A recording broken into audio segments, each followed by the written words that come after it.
Assalamualaikum warahmatullahi wabarakatuh.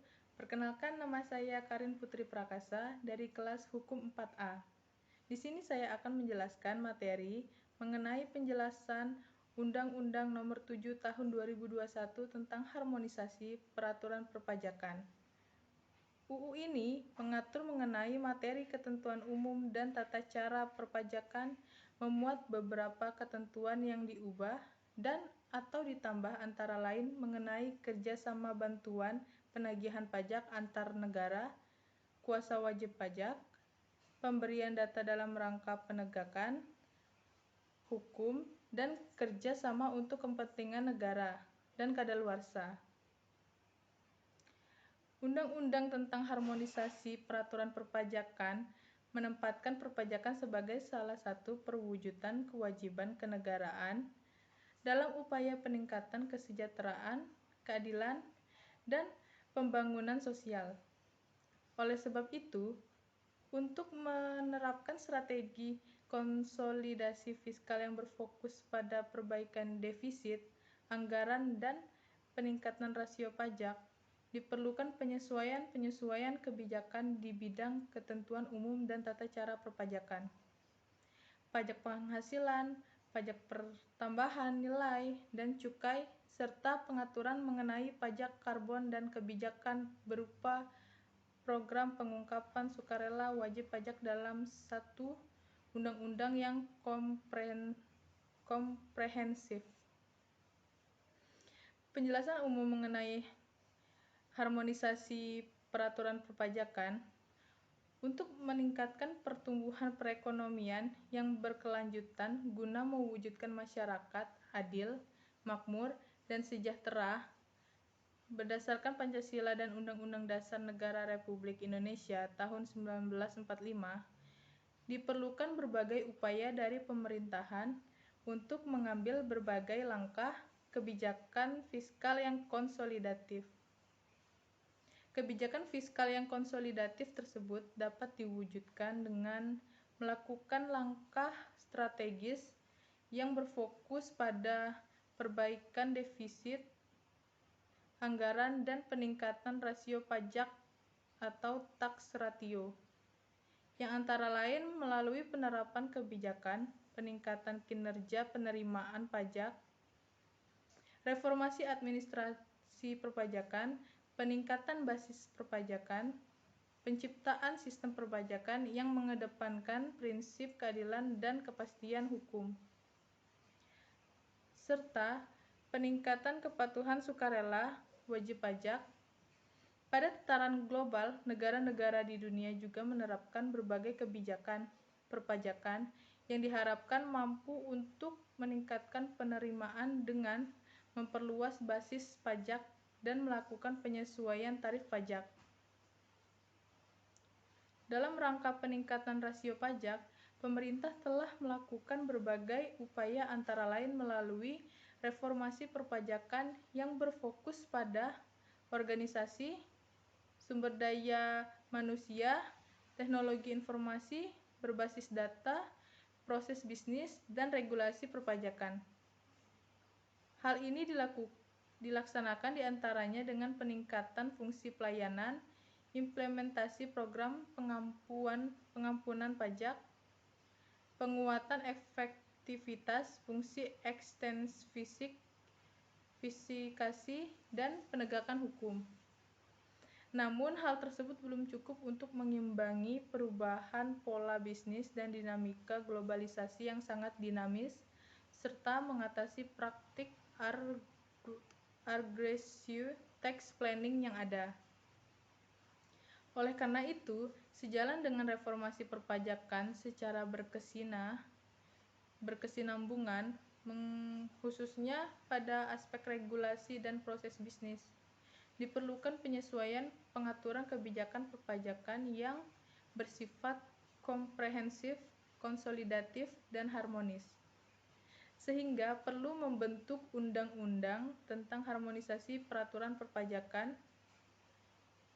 Dengan penyesuaian pengaturan kebijakan ini bertujuan untuk meningkatkan pertumbuhan perekonomian yang berkelanjutan dan mendukung percepatan pemulihan perekonomian, mengoptimalkan penerimaan negara guna membiayai pembangunan nasional secara mandiri menuju masyarakat Indonesia yang adil, makmur, dan sejahtera, mewujudkan sistem perpajakan yang lebih berkeadilan dan berkepastian hukum, melaksanakan reformasi administratif, kebijakan perpajakan yang konsolidatif, dan perluasan basis perpajakan, dan meningkatkan kepatuhan sukarela wajib pajak.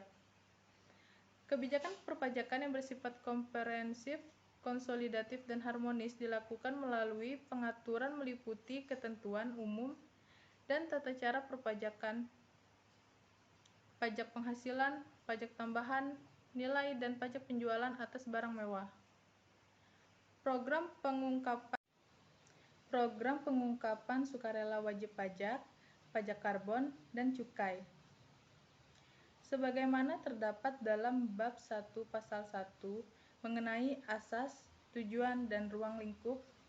Yang pertama, undang-undang ini diselenggarakan berdasarkan 6 asas, yaitu keadilan, kesederhanaan, efisiensi, kepastian hukum, kemanfaatan, dan kepentingan sosial.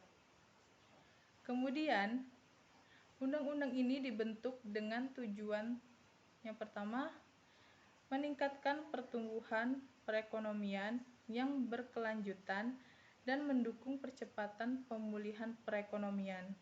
Yang kedua, mengoptimalkan penerimaan negara guna membiayai pembangunan nasional secara mandiri menuju masyarakat Indonesia yang adil, makmur, dan sejahtera. Ketiga, mewujudkan sistem perpajakan yang lebih berkeadilan dan berkepastian hukum. Yang keempat, melaksanakan reformasi administrasi, kebijakan perpajakan yang konsolidatif, dan perluasan basis perpajakan. Dan yang kelima, meningkatkan kepatuhan sukarela wajib pajak. Nah, untuk mencapai tujuan sebagaimana sudah dijelaskan sebelumnya, undang-undang ini mengatur kebijakan strategis, yaitu 1. Perubahan Undang-Undang Nomor 6 Tahun 1983 tentang Ketentuan Umum dan Tata Cara Perpajakan, sebagaimana telah beberapa kali diubah terakhir dengan Undang-Undang Nomor 16 Tahun 2009 tentang Penetapan Peraturan Pemerintah pengganti Undang-Undang Nomor 9 Tahun 2008 tentang perubahan keempat atas Undang-Undang Nomor 6 Tahun 1983 tentang Ketentuan Umum dan Tata Cara Perpajakan menjadi undang-undang. Yang kedua, perubahan Undang-Undang Nomor 7 Tahun 1983 tentang pajak penghasilan, sebagaimana telah beberapa kali diubah terakhir dengan Undang-Undang Nomor 36 Tahun 2008 tentang perubahan keempat atas Undang-Undang Nomor 7 Tahun 1983 tentang pajak penghasilan. Yang ketiga, perubahan Undang-Undang Nomor 8 Tahun 1983 tentang pajak pertambahan nilai barang dan jasa dan pajak penjualan atas barang mewah, sebagaimana telah beberapa kali diubah terakhir dengan Undang-Undang Nomor 42 Tahun 2009 tentang perubahan ketiga atas Undang-Undang Nomor 8 Tahun 1983 tentang pajak pertambahan nilai barang dan jasa dan pajak penjualan atas barang mewah. Dan yang keempat, pengaturan mengenai program pengungkapan sukarela wajib pajak. Yang kelima, pengaturan mengenai pajak karbon.